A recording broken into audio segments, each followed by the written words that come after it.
I'm going to share with you some insights and some anecdotes of my journey of entrepreneurship and the world of work, which kind of incorporates bits of leadership. So I think just what I want you to do over the next 10, 15 minutes is just take away bits and ask yourself questions around, is that a form of leadership? Is that something that is showing leadership and demonstrating leadership? And the reason I've got this picture of, does anyone know? Put your hand up if you know what that is. It's Machu Picchu. Has anyone been there? Fantastic. So if you've done the Inca Trail, the trek to get there, and the reason why I've got that up there is it's kind of to signify a journey. And that, for me, and I think is quite appropriate that I'm probably the first speaker, because to me, success, as you heard in the previous video, success is a journey rather than a destination. And I'm right at the beginning, and this is the end of the journey, and I think I'm right at the beginning. So I'm just going to share some of the insights about that. And just going back to that picture, I'll give you a bit of value straight away in terms of rafting down the river from Cusco towards Machu Picchu. We did a raft trip, and on our boat we didn't have a guide.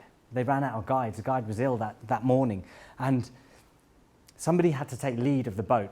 You've got an objective. The objective is you've got to hit the wave on level 3, level 4, flat on with speed, otherwise you overturn.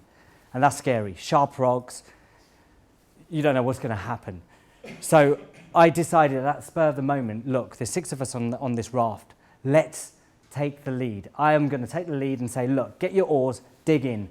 Keep it straight. Everyone digs at the same time. Keep it straight with speed and take that forward. And we hit the wave. Splash on, high into the air, and we landed flat. We didn't overturn. The boat behind us, we looked behind, we saw the boat overturn. The whole raft was on its side. People underneath, people couldn't breathe. The guys jumped in to get them out. And just from that, I'd advise you, take down these 3 things about OAR. O-A-R. Have the objective. The objective was to have fun. By all means, that's what we're there for. Have fun. But the objective is to actually keep upright, keep straight, hit the wave on. A was the action. The action was actually getting everyone together, getting everyone to deliver and to meet that objective. And then R, after we finished, what did we learn? The review. So that's just a little something I just wanted to share with you about that experience. Okay, just a little bit about me. I'm going to touch on each of these points, but number 1, passion for business. I've always been interested in business at a young age, as a kid, always going to car boot sales, buying products, selling things, finding an idea about people who want newspapers delivered, and I saw they had a lot of junk. Why not go up to them, take the junk off their hands? You're going taking that to the tip? Yes. So why don't I actually take their products, take it to a car boot sale, and actually add a bit of value to it? I think you may have saw it on The Apprentice recently, but that was one of the ideas I started at the age of 6, 7. So always had a passion for business, and then I'm going to take you a bit more on the entrepreneurial journey. For the last 10 years, I've been in management consultancy, worked for various firms. Fantastic career, nothing wrong with it, did not dislike the work, challenging work, working in different countries, different locations, great. Kind of got into health and wellness and well-being and focus on innovation and products that actually can do better for you and can actually help you in well-being and in terms of making life easier. And then finally, I think one thing that I've learned through this short process, because I'm at the start of the journey, is professional development and personal development, learning to keep on improving, learning about leadership, learning about your skills that you can then take forward. So this is a bit of an insight. In the 90s, kind of back in 15 years ago on Oxford Street, you could, and I'm a Londoner, I'm a born and bred Londoner, people were selling clothes, fake clothes on the streets of London. I got an idea. I saw the guy who was distributing these clothes. I approached him and said, actually, what a great idea. I could take this back to my college. People can have affordable clothes at discounted prices with brand labels, because it was all about branding. So I approached the guy, got the products from Manchester where it was manufactured, fake, all the rest, and started for 6 months selling it to individuals in college. I thought it's too risky selling on Oxford Street before they got CCTV cameras. But I thought, yeah, why not actually take it to college and sell the product? So my monthly turnover for 6 months, every month was about £1,000, which is not bad for a 15, 16-year-old. However, after 6 months, the moment came, my stock was depleted. I recruited friends who actually then started distributing stuff. They lost their jobs because I had no stock. The reason was the guy who was supplying me got arrested and sent to prison. So it was trading standards that caught up with him in the end, and he got caught twice. So that's the reason I learned, actually, okay, that was a good experience, but not something I'd advise. Then when I hit university, went to Manchester, kind of 2000, what's the big idea? Tried developing computers, putting bits in and selling it. It was messy, it wasn't customer service driven, bad ideas.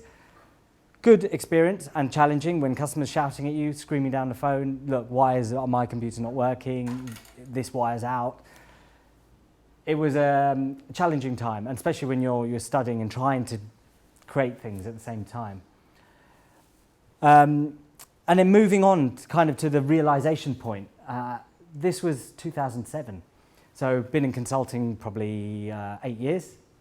And I was on a project, and it was a really tough project. People were backstabbing, causing problems for each other. And I thought, actually, you know what? The natural thing, what most of us do, go to the pub. And we'll have a drink and relax and chill out. I thought, actually, let me put my energies into something else. What I decided to do, actually, to retrain as a hobby, not specifically as a career, but I decided to become a gym instructor and use that to help other people and train other people. So with the objective was to actually become a spin instructor from becoming a gym instructor, because you can't do the other way around. So in the end, so now for the last 5 years, I've been a spin instructor, and I did 3 hours this morning, just because I enjoy it, and it's great to sit in front of the class and actually take them through a journey on a bike. If you've ever been to a spin class, has anyone been spinning before? It's quite intense, and it can be intense, and it's quite rigorous. But if you take them through a journey and actually show them different music that gets them involved and focused, and I think that relates to the previous video about focus, you can get through that class, and people will be surprised how much you actually really stretch yourself and do one thing that really pushes you every day. And I think that links to what you were saying earlier. That was a part of the realization stage for me, and I thought, actually, there's more to life than, okay, working and enjoying my management consultancy job. And the time came when actually I was reaching 13 stone, 13 and a half, drinking lots of coffee, really unhealthy. My health was going down. Every 2 weeks I was getting a cold. Every 2 weeks. It wasn't fun. I decided, actually, you know what, in 2007 when I started the fitness training, to change that life and to look at healthy and well-being stuff. And it took 3 years of procrastinating, deciding, shall I leave, shall I stay, shall I leave, to then take the plunge and actually leave a well-paid job based in London, traveling around the world with a good company, to embark on a journey of, from start, from a nice salary to zero, to then start a business. And I've seen some of you already have noticed some of the tea sticks in the bag, which you've been playing with. I'll explain a bit more a bit later. And that's when the inception of when I came up with and came across the product of tea sticks on my journey, not knowing when I left employment what I'll start, what business to start. So I kept my mind open up that diamond, and trying to say, right, let me focus on everything, rather than saying the natural thing to do is to set up a consultancy business. I thought, actually, let me try something different.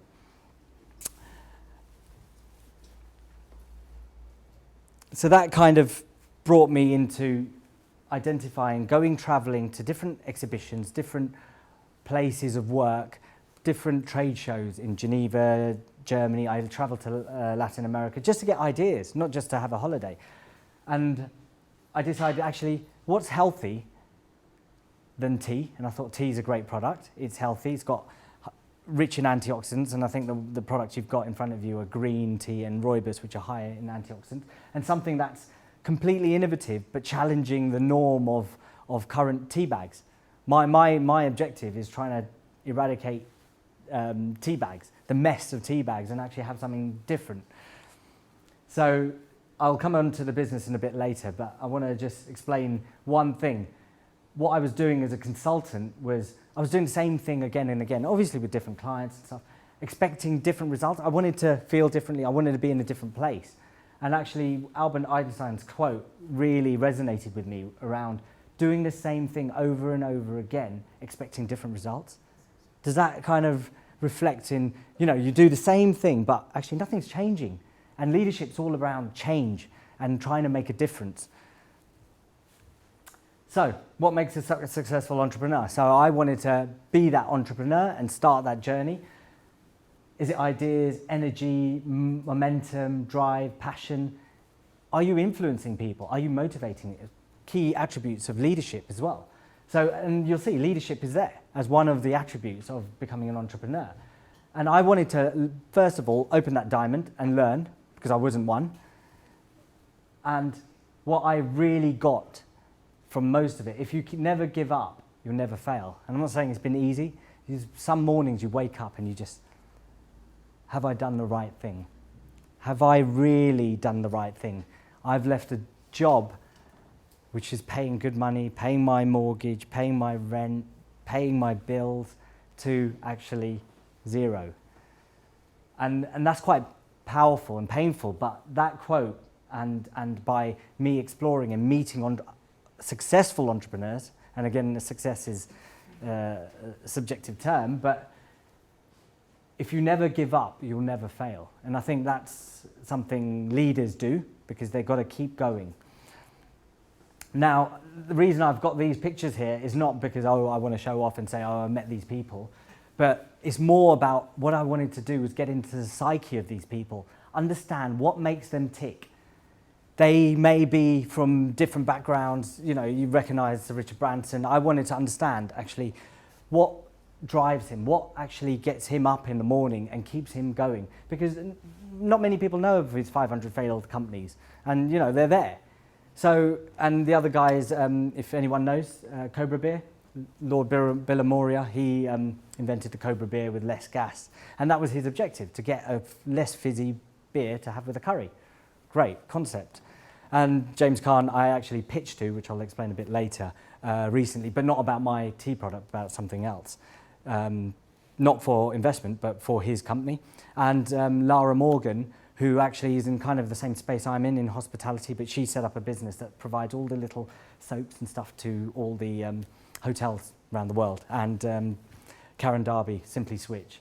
So these are the kind of insights I want to get from these people, and not just by reading, but actually meeting them, because you can read as much as you want, but actually meeting these people and seeing how they work, how their mind works, was really interesting for me.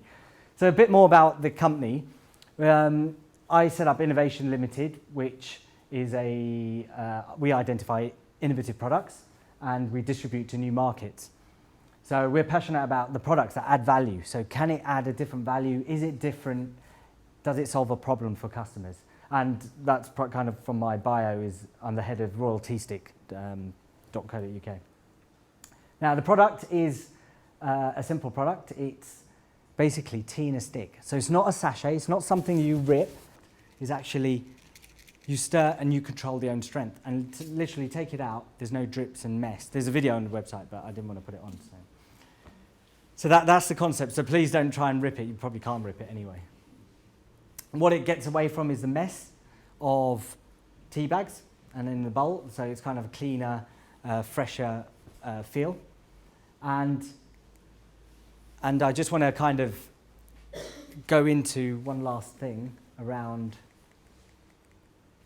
the last bit. What next?